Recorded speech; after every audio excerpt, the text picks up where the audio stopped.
जय हिंद सर। जय हिंद बच्चों। इस समय आप लोग महामना इंस्टीट्यूट के यूट्यूब चैनल से जुड़े हुए हैं और इस चैनल में मैं आपका स्वागत करता हूं। आज हम लोग क्लास 9th हिंदी माध्यम यानी यूपी बोर्ड के केमिस्ट्री पहला चैप्टर और पहला चैप्टर में हमारे आसपास की पदार्थ मैटर इन आवर सराउंडिंग के अंतर्गत हम लोग पढ़ने जा रहे हैं तापमान परिवर्तन का प्रभाव। किसी भी पदार्थ के ऊपर तापमान परिवर्तन यानी किसी भी पदार्थ का टेम्परेचर अगर बढ़ाया जाए या टेम्परेचर में परिवर्तन किया जाए तो उस पदार्थ में क्या परिवर्तन होगा, हम आपको ये बतलाने जा रहे हैं। हम आपको बतलाना शुरू करें इसके पहले मैं आपको बता दूं कि अगर आप चैनल पे नए हैं तो चैनल को सब्सक्राइब कर लीजिए और चैनल सब्सक्राइब करने के लिए यूट्यूब पे महामना इंस्टीट्यूट सर्च कीजिए और रेड कलर के सब्सक्राइब वाले बटन को आप क्लिक कर दीजिए। और अगर किसी प्रकार की कोई दिक्कत समझ में आती है तो आप हमें कमेंट करके बतावें। बेल आइकन को भी प्रेस करें ताकि प्रतिदिन पढ़ने वाले वीडियो की सूचना आप तक पहुंचती रहे और वीडियो को मैक्सिमम स्टूडेंट तक शेयर करेंगे और हाँ, वीडियो को लाइक आप ज़रूर करेंगे। तो चलिए शुरू करते हैं। हम आपको बताने जा रहे हैं कि तापमान परिवर्तन यानी पदार्थ पर तापमान परिवर्तन का प्रभाव। देखें, एक चीज़ हम आपको बता दें कि जितने भी पदार्थ होते हैं सभी पदार्थ छोटे छोटे कणों से मिलकर के बने होते हैं जिसे हम अणु या परमाणु कहते हैं। तो जब किसी पदार्थ का टेम्परेचर बढ़ाया जाता है ना, तो टेम्परेचर बढ़ाने से होता ये है कि इनकी गतिज ऊर्जा बढ़ जाती है। टेम्परेचर बढ़ाने से इनकी गतिज ऊर्जा बढ़ जाती है और गतिज ऊर्जा बढ़ने से कण, पदार्थ के जो कण होते हैं ये तीव्रता से गति करने लगते हैं। तो जब पदार्थ के कण तीव्रता से गति करने लगते हैं तो कणों के बीच की दूरी, जैसे मान लीजिए ये कोई पदार्थ है और इस पदार्थ का निर्माण छोटे छोटे कणों से मिल करके हुआ है और इन कणों के बीच की जो दूरी है, ये जो दूरी आप देख रहे हैं, अगर परमाणुओं के बीच की ये दूरी है तो इसको अंतर परमाणविक दूरी कहते हैं और अगर अणुओं के बीच की दूरी है तो इसको अंतराण्विक दूरी कहते हैं। और जानते हैं क्या होता है? ये पदार्थ है, जब इस पदार्थ को हम गर्म करते हैं ना, तो पदार्थ को गर्म करने से इसका टेम्परेचर बढ़ता है। जब इसका टेम्परेचर बढ़ता है तो इस पदार्थ के अंदर उपस्थित जो अणु होते हैं उन अणुओं की गतिज ऊर्जा बढ़ जाती है और अणुओं की गतिज ऊर्जा बढ़ने से ये जो कण पहले धीरे धीरे गति कर रहे थे, ये कण अब बहुत तेजी से गति करने लगते हैं और बहुत तेजी से गति करने के कारण इनके बीच जो दूरी होती है, इनके बीच की दूरी बढ़ने लगती है और जब इनके बीच की दूरी बढ़ने लगती है तो यह पदार्थ ठोस से धीरे धीरे द्रव में परिवर्तित होने लगता है।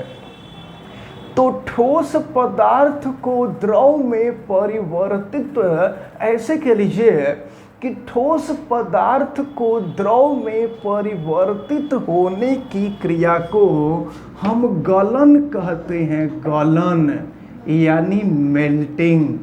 तो अगर आपसे गलन के बारे में पूछा जाता है, मेल्टिंग के बारे में पूछा जाता है, तो आप यही बताएंगे कि ठोस पदार्थ का द्रव पदार्थ में परिवर्तित होने की क्रिया को ही गलन कहते हैं।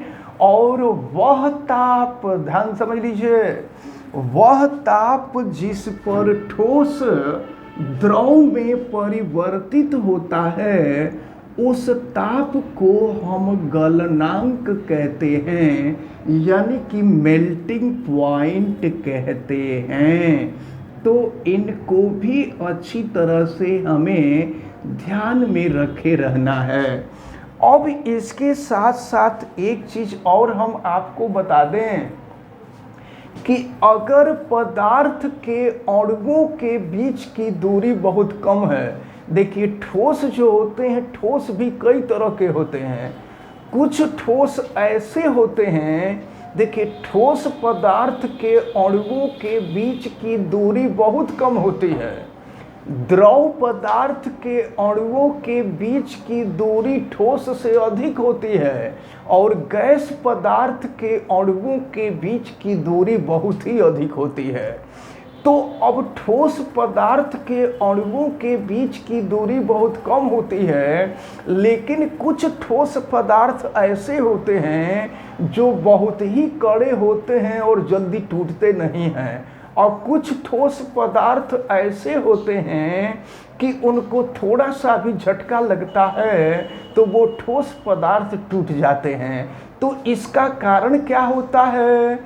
तो जिस ठोस पदार्थ के अणुओं के मध्य लगने वाला आकर्षण बल बहुत ही अधिक होता है, उनके अणुओं के बीच की दूरी बहुत ही कम होती है। और जिनके अणुओं के बीच की दूरी बहुत ही कम होती है ना, उसको गर्म करने के लिए बहुत अधिक मात्रा में टेम्परेचर देना पड़ता है, तब जाकर के वह पिघलता है, यानी ठोस पदार्थ द्रव में बदलता है।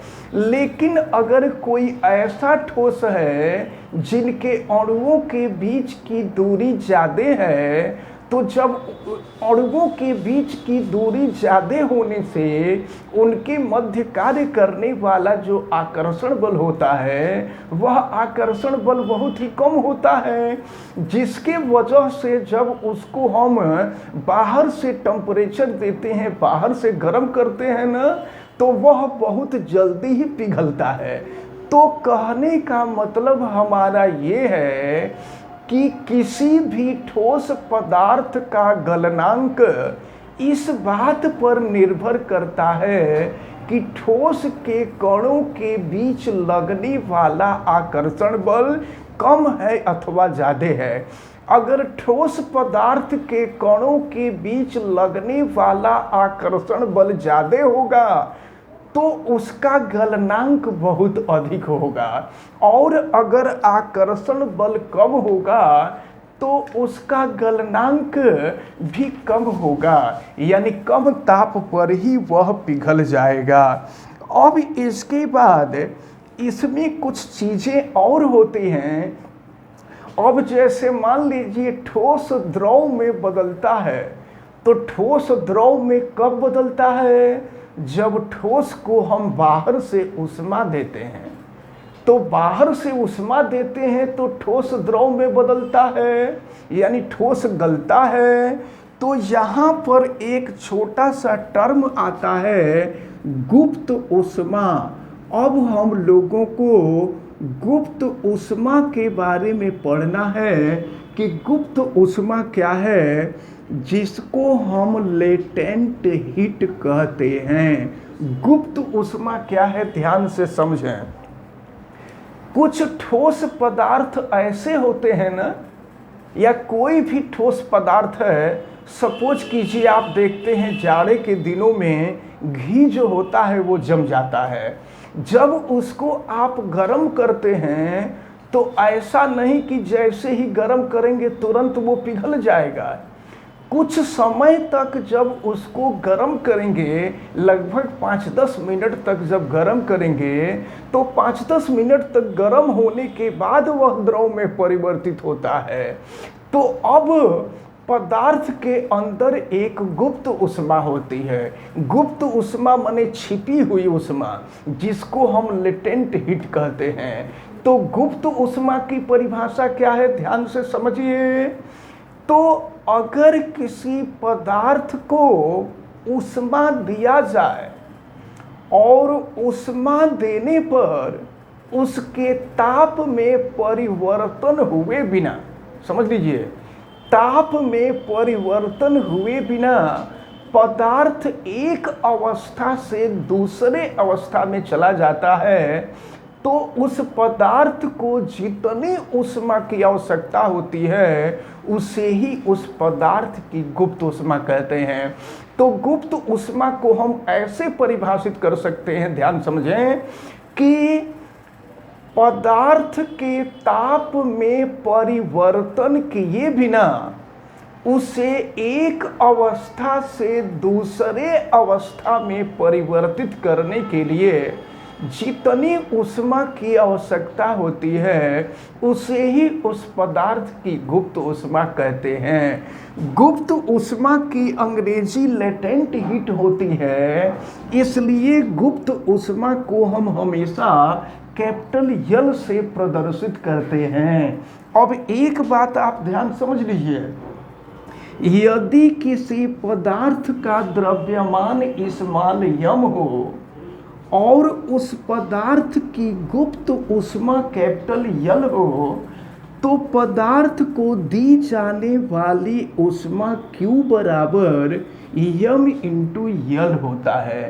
ये गुप्त ऊष्मा जो होती है ना, गुप्त ऊष्मा दो प्रकार की होती है, एक गलन की गुप्त ऊष्मा होती है और एक वाष्पन की गुप्त ऊष्मा होती है। देखिए, गुप्त ऊष्मा दो प्रकार की होती है, एक होती है गलन की गुप्त ऊष्मा और दूसरी होती है लेटेंट हीट ऑफ मेल्टिंग, इसको कहते हैं। ये गलन की गुप्त ऊष्मा और दूसरी जो गुप्त ऊष्मा होती है ये होती है वाष्पन की गुप्त ऊष्मा। तो समझे आप क्या मतलब इन दोनों का? वाष्पन की गुप्त ऊष्मा, तो देखिए गलन का मतलब आप समझ रहे हैं, ठोस का द्रव में परिवर्तित होना।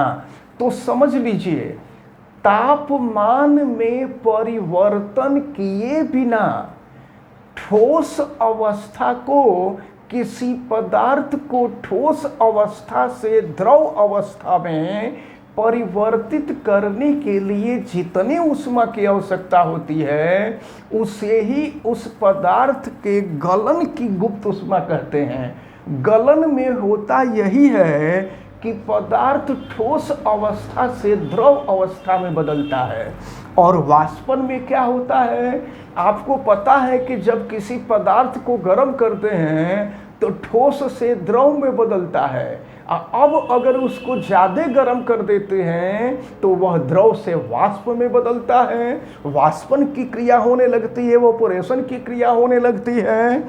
तो वाष्पन की गुप्त ऊष्मा, देखिए भाप जो होता है ना, यह भी एक प्रकार का गैस ही होता है, भाप गैस होता है। तो देखिए, ठोस को गर्म किए तो वह द्रव में बदला, यानी ठोस द्रव में बदल गया, लेकिन जब द्रव को गर्म करते हैं तो वह गैस में बदलने लगता है, यानी भाप में बदलने लगता है। तो वाष्पन के गुप्त ऊष्मा की परिभाषा हम क्या देंगे, तो किसी द्रव पदार्थ के ताप में परिवर्तन किए बिना उसे द्रव अवस्था से गैस अवस्था में परिवर्तित करने के लिए जितनी ऊष्मा की आवश्यकता होती है उसे ही वाष्पन की गुप्त ऊष्मा कहते हैं। और जानते हैं, वाष्पन की गुप्त ऊष्मा बहुत ही अधिक होती है। यही कारण है, आप देखे होंगे कि कभी कभार घर पे रोटी वगैरह बनता है तो रोटी बनते समय जब रोटी फुलाई जाती है और फुलाते समय उसमें रोटी में छेद हो गया तो उससे जो भाप निकलता है उससे जब जल जाता है तो बहुत ही वो कष्टदायी होता है। अगर तवा से हाथ जल जाए तो कम कष्ट देगा, लेकिन भाप से जब जलता है तो वो ज़्यादा कष्ट देता है, क्योंकि भाप की जो गुप्त ऊष्मा होती है वो बहुत ही ज़्यादा होती है। तो आज जितनी भी चीज़ें आपको बताई गई, आज हमने बताया कि तापमान यानी पदार्थ पर तापमान परिवर्तन का प्रभाव, कि ताप बढ़ाते हैं तो पदार्थ की अवस्था में क्या परिवर्तन होता है। तो आपने देखा कि ताप बढ़ाने से ठोस द्रव में बदला और द्रव गैस में बदला। अब इसके बाद हम लोग नेक्स्ट वीडियो में देखेंगे कि दाब परिवर्तन का पदार्थ के ऊपर क्या प्रभाव पड़ रहा है।